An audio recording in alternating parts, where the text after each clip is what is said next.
की जय।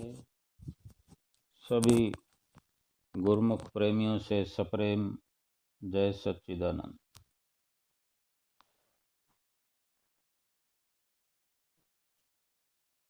सतगुरु जो कि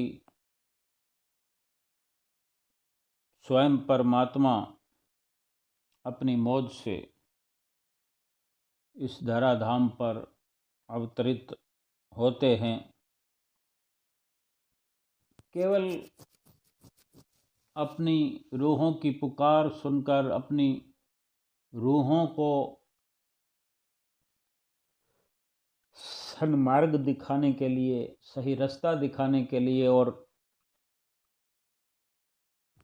भजन भक्ति और सुमरन उनके जीवन में क्या महत्व रखता है, यही पाठ पढ़ाने के लिए ही धराधाम पर अवतरित होते हैं। और इसी भक्ति के पाठ को पढ़ते हुए गुरुमुख प्रेमी जब उनके भक्ति के रंग में रंगे जाने लगते हैं, रंगने लगते हैं, भक्ति का रंग चढ़ने लगता है, उनकी संगत सोहबत का आनंद उनके जीवन में उतरने लगता है, तो कोई भी गुरुमुख प्रेमी, छोटा बड़ा, युवा वृद्ध, उनसे एक पल के लिए अलग होना नहीं चाहता। हर गुरुमुख प्रेमी चाहता है कि मैं अपने इष्ट देव प्रीतम प्यारे के नित्य प्रति दीदार करता रहूं, उनकी नज़दीकी मुझे प्राप्त हो, उनके प्रवचन सुनता रहूं, उनका हर वक़्त मुझे ऐसा संजोग प्राप्त हो कि थोड़ी थोड़ी देर में दर्शन होता रहे, थोड़ी थोड़ी देर में मिलाप होता रहे, और इन थोड़ी थोड़ी देर के मिलापों से मैं एक संपूर्ण मिलाप हुआ अपने अंदर में महसूस करता रहूं। हमारे हृदय के सम्राट श्री 108 श्री परमहंस अवतार श्री पंचम पातशाही गुरु महाराज जी ने एक बार आसनसोल में कृपा फरमाई। वहाँ नए आश्रम का मुहूर्त था। यहाँ से तो अब हिंदुस्तान से बहुत दूर है ये जगह, और श्री गुरु महाराज जी के लिए ना बाहरी तौर से कुछ दूर है, ना आंतरिक तौर से कुछ दूर है।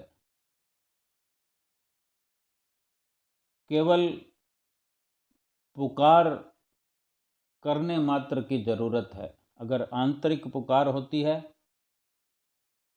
अंदरूनी कार्रवाई करने से, अंदर की पुकार को पूरा करते हुए अंदर घट में दर्शन पलक झपकने मात्र से दे देते हैं, और बाहरी दर्शन करने की पुकार होती है तो उसी प्रकार आतुर पुकार को सुनकर कितने ही दूर बैठे हुए गुरुमुख प्रेमियों को दर्शन देने के लिए आप पहुंच जाते हैं। ये श्री गुरु महाराज जी की अपनी अनुकंपा है, हम पर आशीर्वाद है, उनके हम पर लाखों करोड़ों अनगिनत उपकार हैं जिनसे हम उत्तीर्ण नहीं हो सकते। उनके ऋण हम उतार नहीं सकते, कर्ज उतार नहीं सकते उनका। एक बार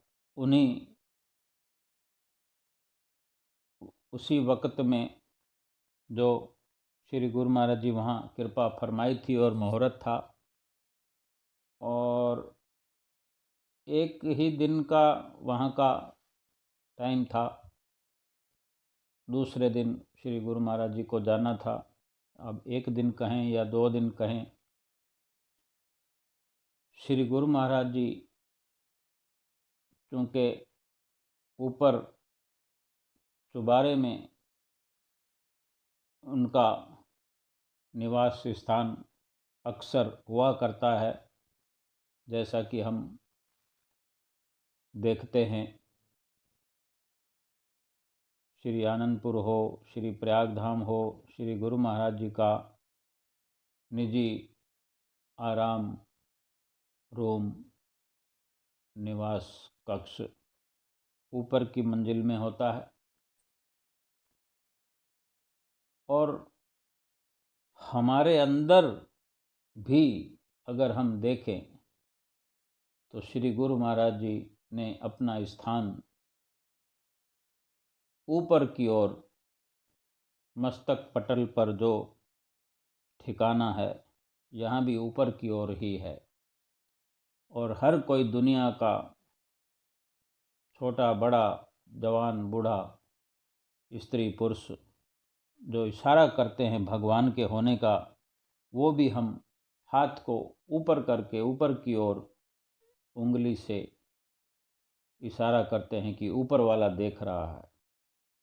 तो हमारे श्री गुरु महाराज जी हारा वाले भी हैं, कारा वाले भी हैं, आनंदपुर वाले भी हैं, प्रयाग धाम वासी भी हैं, घट घट वासी भी हैं, अंतर्यामी भी हैं, ऊपर वाले भी हैं। तो श्री गुरु महाराज जी ऊपर से नीचे की ओर कृपा कर रहे थे, क्योंकि जाने का वहाँ से प्रस्थान का समय हो रहा था। और श्री गुरु महाराज जी नीचे आए और वहीं नीचे पहले से कुछ भक्तानियाँ बहनजियाँ भजन गा रही थीं श्री गुरु महाराज जी के नीचे आने के इंतज़ार में, और उनको अपना विरह गीत सुनाना चाहती थी, सुना रही थी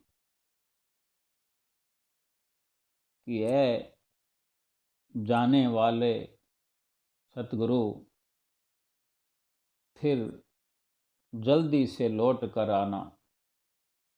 आवाज़ में उनकी जाने कैसी विरह वेदना थी,